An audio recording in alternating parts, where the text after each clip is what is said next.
Good afternoon everyone, welcome back to my channel. আশা করি তোমরা সবাই খুব ভালো আছো আর সুস্থ আছো।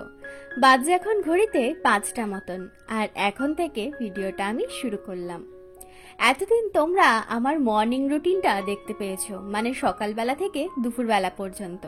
তো আজকে ভাবলাম যে চলো বিকেলবেলা আমি যা যা কাজকর্ম করে থাকি সেটাই না হয় তোমাদের সাথে আজকে শেয়ার করি।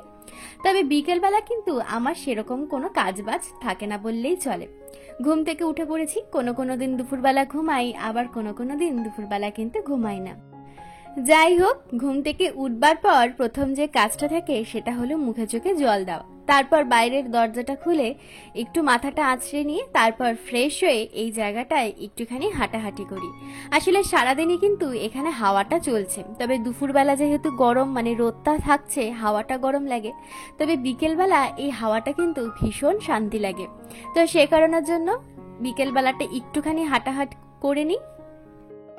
প্রথম যখন চেন্নাইতে আসবো বলে ঠিক হয়েছিল, মিস্টার চক্রবর্তী যখন রুম দেখছিল, মানে অফিস থেকেই তো এই রুমটা ওকে দেওয়া হয়েছে, তো প্রথম রুমটা দেখেই ওর সব থেকে যে জিনিসটা ভালো লেগেছে সেটা হচ্ছে এই ঘরের সামনে ছোট্ট বাগানটা।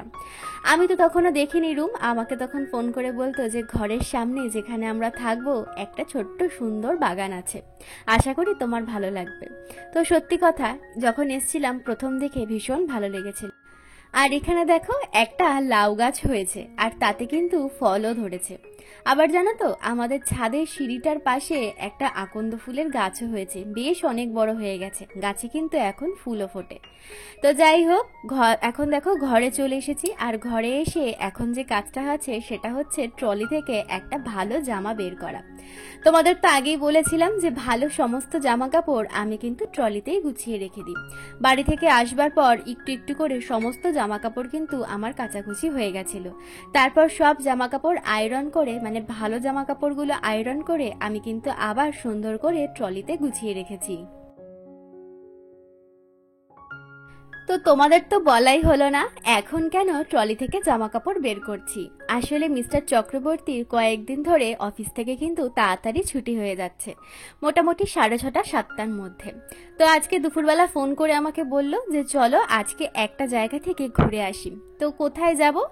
তো চেন্নাইতেও কিন্তু আমাদের কলকাতার মতন, মানে কলকাতার বেশ কিছু জায়গায় যে হাট বসে, এখানেও কিন্তু একটা হাট বসে, সেটার নাম আছে ফ্রাইডে মার্কেট। আজকে আমরা সেখানেই যাচ্ছি। সেখানে কিন্তু অনেক জিনিসপত্রই পাওয়া যায়, তো আমরা এর আগে কখনোই যাইনি। তো আজকেই দুপুরবেলা ওর অফিসের এক কলিগের কাছ থেকে এই জায়গাটার খোঁজ পেল, তো আমাকে বললো যে চলো ঘুরে আসি। এর মধ্যে তো বাড়ি থেকে আসার পর সেরকম কোথাও যাওয়াও হয়নি, অনেকগুলো দিন হয়ে গেছে অফিস আর বাড়ি।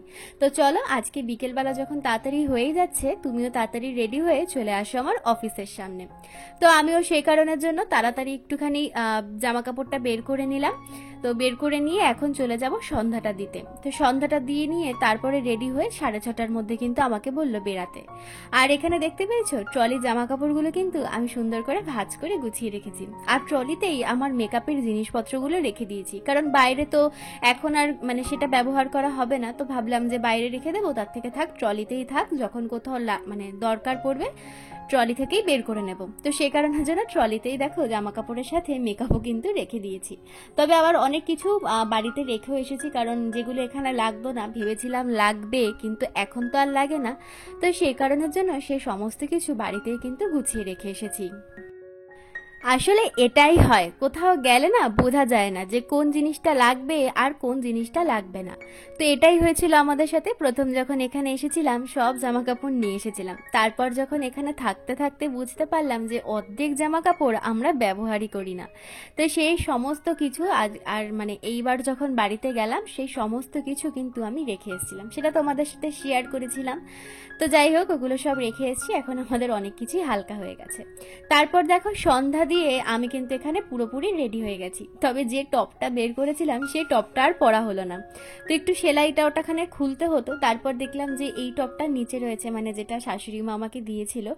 তো সেটা ভাবলাম যে চলো এটা যখন নামানোই আছে এটাই এখন পরে নিই। তো পরে নিয়ে বেরিয়ে পড়েছি, আর এখন চলে যাচ্ছি মিস্টার চক্রবর্তীর অফিসের সামনে। আমরা যদি স্টেশনের দিকে কোথাও যাই, আমি কিন্তু এটাই করি, বাড়ি থেকে রেডি ফেডি হয়ে ওর অফিসের সামনে চলে আসি, এসে একটুখানি দাঁড়াতে না দাঁড়াতেই ও কিন্তু চলে আসে। আর ওই যে দেখতে পাচ্ছ হলুদ কালারের গেঞ্জি পরে আসছে। তো এখন কিন্তু বেজে গেছে মোটামুটি 6:40 মতন, আর এখনো কিন্তু অন্ধকার হয়নি। আর এই সময়টা আকাশটা দেখতে এত সুন্দর লাগে কি বলবো, ভাবলাম চলো তোমাদের সাথেও এটা একটুখানি শেয়ার করি। তো আমাদের ঘর থেকে স্টেশন আসতে কিন্তু মাত্র 5 মিনিট থেকে 7 মিনিট মতন লাগে। তো আমরা চলে এসেছি স্টেশনে। আর আমি স্টেশনে আসলেই আমার মন ভালো করবার মতন একটা কিন্তু সুন্দর জিনিস আছে জানো তো, আমার পাহাড় দেখতে ভীষণ ভালো লাগে। আর আমাদের এই স্টেশনের ওপরটায় উঠলেই দুদিকেই কিন্তু পাহাড় দেখতে পাওয়া যায়। আর এখন যেখানে যাব জানো তো, সেইখানটা মানে ওই যে পাহাড়টা, ওই পাহাড়টার সামনেই আমরা এখন ট্রেনে করে যাব। তবে জানি না তোমাদের দেখাতে পারবো কিনা, কারণ এই সময় ওইদিকে ট্রেনটায় একটুখানি ভিড় থাকে। তো যাই হোক, এখানে মিস্টার চক্রবর্তী নেমে যাচ্ছে আর এখন চলে যাচ্ছে টিকিট কাউন্টারে। তো অনেকেই আমাকে বলেছিলে যে চেন্নাইয়ের মার্কেটটা একবার ঘুরিয়ে দেখাতে। অবশ্যই কালকে যখন আমি বাজার করতে যাব, ওই মার্কেটটা তো তোমাদের ঘুরিয়ে দেখাবই, তার সাথে সাথে আজকে যেখানে যাচ্ছি সেই জায়গাটাও কিন্তু তোমাদেরকে ঘুরিয়ে দেখাচ্ছি। আর এই যে আমরা যে বলি না কাছের বাজার, এই স্টেশনের ওই পারটায়, ওই পারে কিন্তু একটা ছোটখাটো বাজার বসে। তো যেদিনকে বড় বাজারে যাওয়া হয় না, সেদিনকে কিন্তু ওই কাছের মার্কেট থেকেই আমরা সবজি বাজার করে নিই।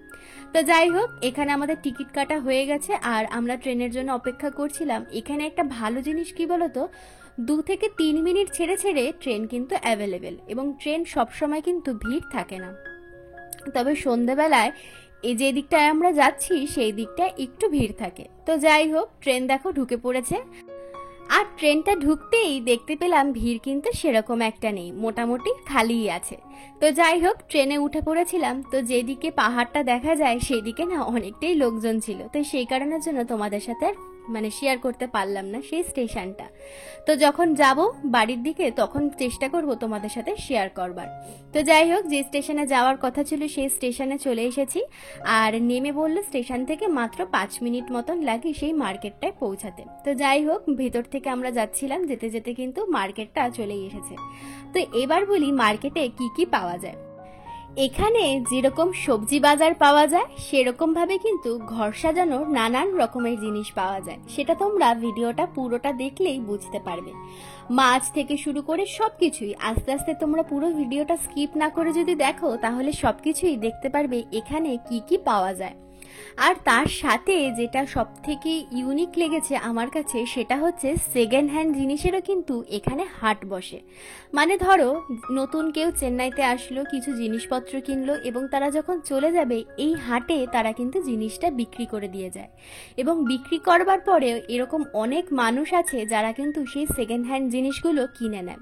তবে সেগুলো দেখলে কিন্তু বোঝাই যায় না যে সেগুলো সেকেন্ড হ্যান্ড বা কেউ ব্যবহার করেছে, তবে দামে অনেকটাই কিন্তু কম পড়ে।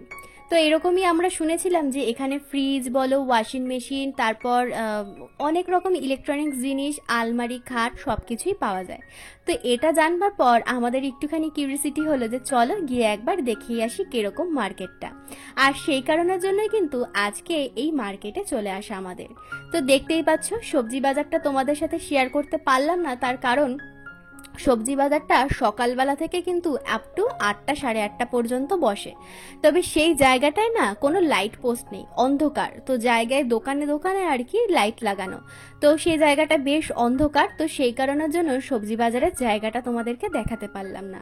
আর এই মার্কেটটা এতটাই বড় ছিল যে আমাদের হাঁটতে হাঁটতে পা কিন্তু ব্যথা হয়ে গেছে।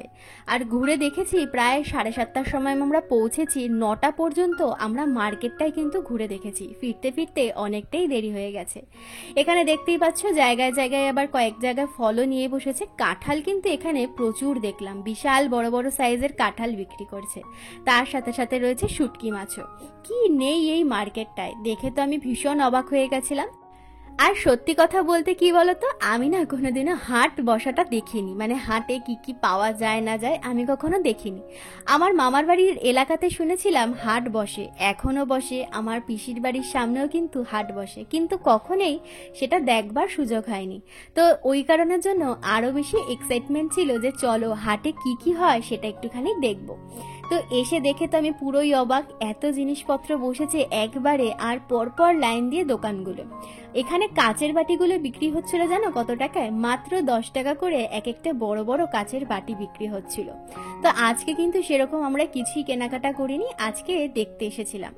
তো এখানে থালা বাসন থেকে শুরু করে চীনামাটির কাপ বলো, সবকিছু, জামা কাপড় সবকিছুই কিন্তু এখানে পাওয়া যাচ্ছিল। দেখে আমাদের দুজনেরই মনটা ভীষণ ভালো লাগছিল। তবে কি বলতো, এখানে যদি সকালবেলা মানে দুপুর বা বিকেল বেলার দিকে আসা যায় তাহলে এই মার্কেটটা আরো সুন্দর লাগবে, কারণ রাত্রের অন্ধকার হয়ে গেছে, দেখতেই পাচ্ছ লাইট কিন্তু সেরকম একটা নেই। তো সেই কারণের জন্য খুব একটা ভালো নাও লাগতে পারে, তবে কিন্তু বিকেলবেলা বা সকালের দিকটায় আসলে এই মার্কেটটা কিন্তু ভীষণ সুন্দর লাগবে। তারপর এখান থেকে ঘুরতে ঘুরতে আমরা কিন্তু চলে গেছিলাম একটা অ্যাকোরিয়ামের দোকানে। এখানে দেখো প্লাস্টিকে করে করে কিন্তু মাছ বিক্রি করছে। এই মাছগুলোর দাম জানো কত? মাত্র 50 টাকা আর 60 টাকা করে। আমাদের দুজনেরই এই মাছটা কেনার ভীষণ ইচ্ছা ছিল। আমাদের একটা জারও রয়েছে, অ্যাকোরিয়ামের ছোট্ট জারও কিন্তু রয়েছে, তবে মাছের যে অক্সিজেনের যে মেশিনটা হয় সেটা কিন্তু এই দোকানে নেই, কারণ এর আগের বার বাবা মা যখন এসেছিল তখন মাছ কিনেছিলাম জানো তো। মাছগুলো বেশি দিন বাঁচাতে পারিনি, মাত্র 2 থেকে 3 দিন বেঁচেছিল, তারপর মরে গেছিল। আর এই দেখো সেকেন্ড হ্যান্ড জিনিসপত্রের মার্কেট কিন্তু শুরু হয়ে গেছে। এই যে ওয়ার্ড্রপ, এগুলো দেখে কিন্তু মনেই হচ্ছে না যে সেকেন্ড হ্যান্ড। এখানে রয়েছে সমস্ত কিছু পুজোর সামগ্রী, ঘন্টা থেকে শুরু করে পিতলের ঝুড়ি ঠুড়ি সবই রয়েছে। তবে 8টা যেহেতু বাজতে যায়, মার্কেট কিন্তু এখন তোলার দিকে। এইখানে দেখো একটা 36 ইঞ্চির টিভিও কিন্তু রয়েছে। মিস্টার চক্রবর্তী দাম জিজ্ঞাসা করাতে জানতে পারলো এই টিভিটার দাম মাত্র 5,000 টাকা। আর ওই দেখো, দেখতে পাচ্ছ সোফা, খাট, সমস্ত কিছুই কিন্তু এখানে বিক্রি হচ্ছে। খাটটা দেখে তো আমার কাছাকাছি থেকে মনেই হচ্ছিল না যেটা পুরনো, তোমরা সামনে থেকে দেখলে বুঝতে পারতে, ক্যামেরাতে কতটা দেখতে পাচ্ছ আমি জানি না। সোফাগুলো তো ভীষণ সুন্দর সুন্দর ছিল, আর যারা বিক্রি করেছে তারপরে এনারা কিন্তু পরিষ্কার করে খুব সুন্দর করে প্যাক করে রেখে দিয়েছে। আর এখানে কিন্তু প্রচুর বাঙালিকে দেখলাম যে এইখান থেকে অনেক জিনিসপত্র কিনছে। শুধু বাঙালি বললে হবে না, এইখানকার লোকজনও কিন্তু ছিল যারা কিন্তু অনেক জিনিসপত্র এখান থেকে কিনছে বা দাম দর করছে। তার সাথে সাথে কিন্তু এখানে ডাইনিং টেবিলও দেখো পাওয়া যাচ্ছে ভীষণ কম রেঞ্জের মধ্যে। আর এই দেখো খুব কাছ থেকে নিয়েছিলাম সোফা সেটগুলো, ভীষণ সুন্দর কিন্তু দেখতে লাগছে। আমার তো কোথা থেকে মনেও হচ্ছিল না যে এগুলো কেউ ব্যবহার করেছে, এত সুন্দর করে প্যাকিং করে ওরা পরিষ্কার করে রেখেছে, দেখে বোঝা যাচ্ছে না। তোমাদের কি মনে হচ্ছে অবশ্যই কিন্তু কমেন্ট করে জানিও। তো এখানে খুব বেশি একটা দোকান দেখতে পেলাম না, কারণ জিনিসপত্র নাকি সবকিছু এখন তোলবার সময়, তো অনেক ট্রাকও দেখলাম যেগুলো জিনিসপত্র আর কি তোলাতুলি করছে, খাট বলো বা সোফা আলমারি এগুলো সব তোলা করছে। এখানে চলে আসলাম একটা ফ্রিজ দেখতে, তো দাম জিজ্ঞাসা করাতে জানতে পারলাম ফ্রিজটা কিন্তু অলরেডি বিক্রি হয়ে গেছে। তো এই বড় ফ্রিজটার দাম হচ্ছে 6,000 টাকা, আর তার পাশে যে ফ্রিজটা দেখতে পাচ্ছ এই ফ্রিজের দাম কিন্তু মাত্র 5,000 টাকা। তো যাই হোক, এই দুটো ফ্রিজই বিক্রি হয়ে গেছে। ভেতরটা একবার তোমাদেরকে খুলিয়ে দেখিয়ে দিলাম, মানে সবকিছুই কিন্তু ঠিকঠাক আছে এবং ফ্রিজটা রানিং চলছেও। তো যখন মানে যে কিনেছে সে কিন্তু নেওয়ার আগে একবার চেক করেই নেবে। তো যাই হোক, মার্কেট তো ঘোরা আমার ওদিকে হয়ে গেছে, তো চলে আসলাম এখন স্টেশনের দিকে। আর তোমাদের সাথে মাঝখানে শেয়ার করা হয়নি, আমরা কিন্তু রাত্রের খাওয়ার মানে রাত্রের ডিনার এখান থেকে করেই নিয়েছি। সেটা আর হয়নি কারণ এতটা হেঁটেছি পা আর কোমরে খুব ব্যথা করছিল, টায়ার্ড লাগছিল, তো সেই কারণের জন্য একটা রেস্টুরেন্টে ঢুকে আগে খেয়ে নিয়েছি পেট ভরে। তারপর ট্রেনে উঠতে এই যে দেখো পাহাড়টার কথা তোমাদেরকে বলেছিলাম, এই হচ্ছে সেই পাহাড়টা ট্রেনে যেতে যেতে পড়ে। আর এটা দেখতে আমার কি যে ভালো লাগে কি বলবো তোমাদের। বিকেলবেলা করে যখন এই রাস্তাটা দিয়ে যখন যাই না ট্রেনে করে, মাঝে মধ্যে ভীষণ সুন্দর লাগে। চেষ্টা করব তোমাদের সাথেও এরকম একটা সুন্দর দৃশ্য শেয়ার করার। তো চলো আজকের জন্য ভিডিওটা এখানে শেষ করলাম। কেমন লাগলো ভিডিওটা অবশ্যই কমেন্ট করে জানিও, ভালো লাগলে চ্যানেলটা সাবস্ক্রাইব করে দিয়ে পাশে থেকো। টাটা।